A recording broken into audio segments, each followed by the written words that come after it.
Glory to Jesus Christ. Welcome back to another episode of City Desert. And once again, we are picking up with our reading from the first volume of the Philokalia and the writings and the sayings of Evagrius of Pontus on prayer.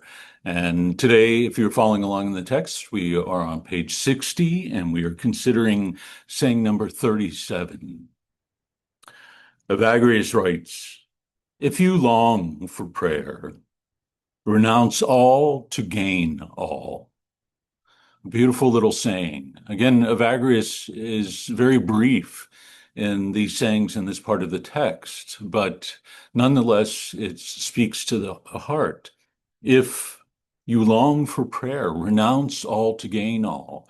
If prayer is something that you truly desire, if God is the one that you desire, then you will give up all to attain all, that you will simplify your life in order to not only open up the space for the discipline of prayer, but to immerse oneself as deeply as possible in that relationship with God. And so we will seek over the course of time to free ourselves from the material things that weigh us down, from the frenetic pace of day-to-day life. And we will have our every action begin and end with prayer. It will shape every interaction that we have with others, every word that comes from the mouth.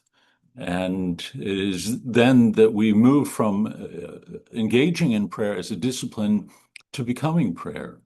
This is our life. It is to participate in the very breath, if you will, that has brought us into being, the breath of the Holy Spirit that dwells within our hearts, that groans from within us beyond words, and that searches the very depths of God and the depths of our hearts.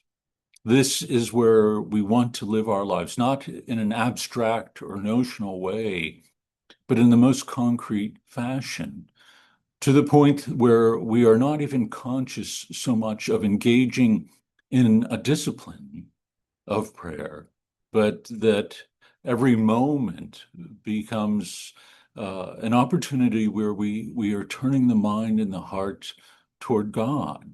We begin to live more and more in the moment, not in the past, not in the future, but with our hearts set upon the Lord. It is then that grace transforms every moment, including the ordinary realities of our day-to-day life, and especially in those realities, and including the sufferings and the sorrows that we bear. Everything becomes permeated with the love of God. If this is what we long for, then Evagrius tells us, give up to gain all, sacrifice all to gain all. This is the pearl of great price, and we should seek it beyond measure. Thank you, and God bless you, and have a wonderful day.